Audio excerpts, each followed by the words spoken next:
Sake of life کے دیکھنے والوں کو السلام علیکم۔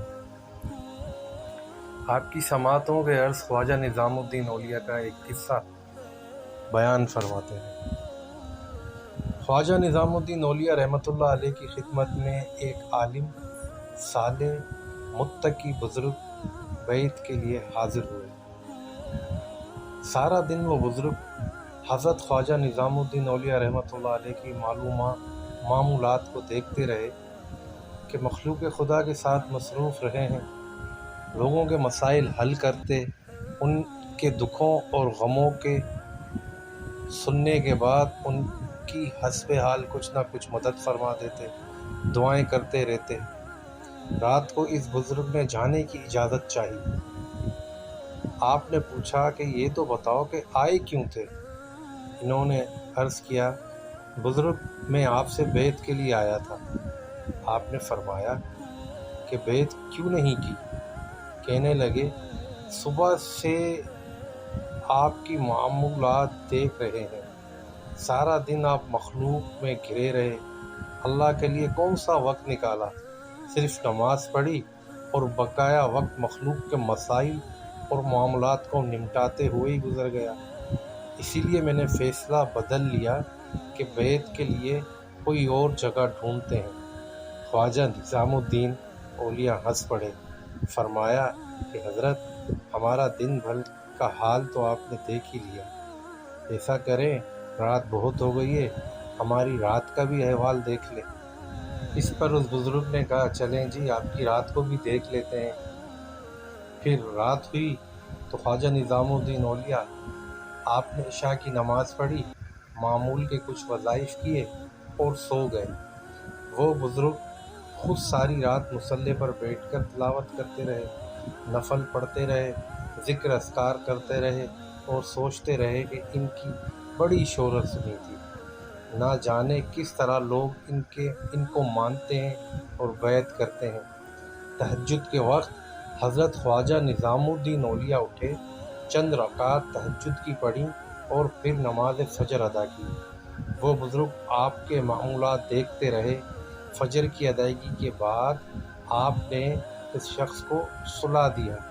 اس نے خواب میں دیکھا کہ دو نور روشن ہیں، ایک اس کے سر پر ہے اور ایک حضرت خواجہ نظام الدین اولیاء کے سر پر ہے۔ جو نور اس شخص کے سر پر تھا وہ ٹمٹماتے ہوئے چراغ کی طرح مدھم سی روشنی میں نور اس کے ارد گرد منڈلا رہا تھا، جبکہ جو نور حضرت خواجہ نظام الدین کے سر پر بہت بڑے سکون سے ایک طاقتور نور کی مانند اپنی شعاعیں وہاں سے بکھیر رہا تھا، تو یہ شخص دیکھ کر بہت تعجب کا شکار ہوا، اور جب صبح اٹھا تو پھر حضرت سے اس معاملے کا تذکرہ فرمایا۔ یہ خواب دیکھا تو کانپ اٹھا، آپ رحمۃ اللہ علیہ کے قدموں میں گر پڑا اور توبہ کرنے لگا۔ عرض کرنے لگا کہ آپ نے یہ مرتبہ کیسے پایا؟ آپ نے فرمایا، ولایت زیادہ نفل پڑھنے، تسبیح کرنے، زیادہ وظائف کرنے کا نام نہیں ہے، تم نے صرف ظاہر عبادت کو سب کچھ سمجھ لیا ہے۔ ولایت استقامت قلب و روح کا نام ہے۔ عمل صالح پر قائم رہنا اور قلب و روح کی استقامت ساتھ رکھنا ولایت ہے۔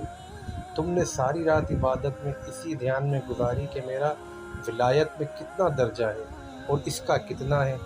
تم ولایت کے طالب رہے، حالانکہ طالب مولا رہنا ولایت ہے، یعنی کہ طالب مولا رہنا ولایت ہے۔ دنیا تو دنیا ہے، طالب آخرت بھی نہ رہنا، اور جنت کی طلب و حرص میں بھی مارے نہ پھرنا۔ ولایت جنت سے بھی بڑھ کر حرص و ہوس ہے۔ یہ آخرت کے حسین پردوں میں چھپی ہوئی حرص ہے، یہ ولایت نہیں ہے۔ ولایت فقط طالب مولا رہنا ہے۔ بندے کا دل اور روح جب استقامت کے مقام پر فائز ہوتا ہے تو وہ دل سے ہر شے کی طلب، حرص، محبت، رغبت، چاہت اور غرض ہر شے نکال دیتا ہے۔ دنیا تو دنیا حتیٰ کہ آخرت کا حرص بھی نکال دیتا ہے۔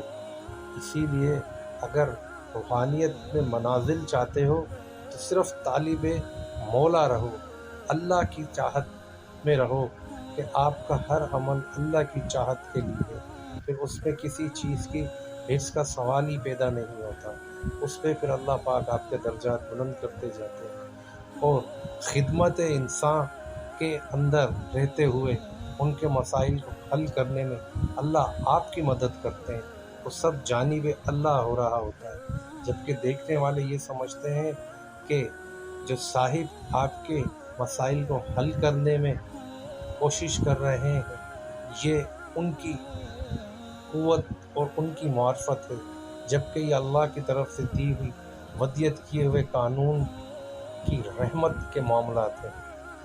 آخر میں اس صاحب نے آپ حضرت خواجہ نظام الدین اولیاء سے معذرت کرتے ہوئے ان کے ہاتھ پہ بیعت کر لی اور ان کے پاس تعلیم حاصل کرتے رہے۔